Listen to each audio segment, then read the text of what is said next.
নেতার নামে এলাকা কাঁপবে, নেতা যা বলবে তাই হবে। কেউ কথা বললে তার জিহ্বা ছিঁড়ে ফেলবো। কথাটা মনে থাকে যেন সবার। কালকের মধ্যে যদি নেতার প্রোগ্রামের টাকা না দিস, তাহলে কিন্তু তোর দোকান জ্বালিয়ে দিব, সাথে তোর কল্যাণ নামিয়ে ফেলবো। এই জাম্বু, তোর নেতা আমার জমি নিয়ে আটকে রাখছে। আমি কিন্তু তোর নেতার নামে মামলা করবো। এই বলে দিলাম, ভাইয়ের বিরুদ্ধে কথা বললে তোর কল্যাণ নামিয়ে ফেলবো। চুপচাপ থাক, না হলে শেষে তোর বাড়ি ভিটাটাও হারাবি। সাবাস আমার জাম্বু, তুই হচ্ছিস আমার টাইগার। তুই থাকলে আমার কোনো চিন্তা নাই। চালিয়ে যা আমার চিতাবাঘ। শোনো জাম্বু, নেতা নেতা কইরা মানুষদেরকে কষ্ট দিতাছো। বিপদে পড়লে কিন্তু এই নেতা তোমার পাশে থাকবে না, পরে বুঝবা। তুই এইসব কি বুঝবি?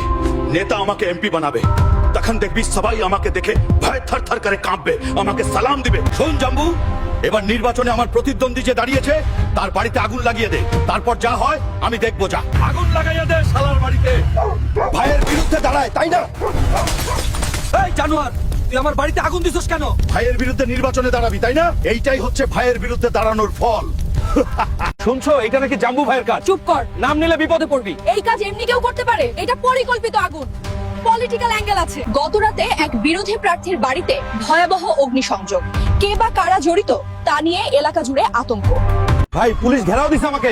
বাঁচান ভাই, বাঁচান। চিন্তা করিস না, তুই ধরা দে। জামিনের ব্যবস্থা আমি করব। 2 দিনের ভিতরে তোর জামিন হয়ে যাবে।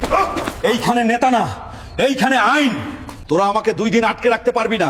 2 দিনের ভিতর আমার জামিন হয়ে যাবে। আমার নেতা আমাকে ছাড়িয়ে নিয়ে যাবে। আজকে 3 দিন হয়ে গেল, নেতা আসলো না, উকিলও পাঠালো না, তাহলে কি আর জামিন হবে না? স্যার, জাম্বু কি আপনার দলের লোক? না। একজন সন্ত্রাসী কিভাবে আমার দলের লোক হতে পারে? এটা সম্পূর্ণ মিথ্যা কথা। জাম্বুকে আমি চিনি না। তবে সে যেই দলেরই লোক হোক না কেন, এর কঠিন বিচার নিশ্চিত করা হবে। যদি জনগণ আমাকে ভোটে নির্বাচিত করে, আমাকে এমপি বানায়, তাহলে ন্যায় বিচার আমি নিজেই নিশ্চিত করব। নেতা আমাকে চিনে না। যেই নেতার জন্য আমি আজ এই জেলখানায়, যার নামে আমি আগুন লাগাইছি, মানুষের ভয় দেখাইছি, মানুষের জমি আত্মসাৎ করছি, আরো কত কিনা করছি নেতার জন্য, আজ সেই নেতাই আমাকে অস্বীকার করলো। নেতার কথায় আমি টাইগার চেয়েছিলাম, আজ বুঝতেছি আমি ছিলাম শুধুই বলির পাঠা। আমার জীবনটাই শেষ করে দিল নেতা। নেতার কথায় লাফাবেন না। মনে রাখবেন, আপনার মতো হাজারো কর্মী তার চারপাশে আছে। আপনার কিছু হলে নেতার কিছু যায় আসে না। কিন্তু আপনার বউ হারাবে স্বামী, আপনার বাবা মা হারাবে সন্তান, আর আপনার ছেলে মেয়ে তারা হয়ে যাবে এতিম। নেতার জন্য জীবন দেওয়ার আগে ভাবুন, আপনার জীবনের মূল্য নেতার কাছে আছে কিনা। সুষ্ঠু রাজনীতি করুন, কারো পা চাটা গোলাম হবেন না।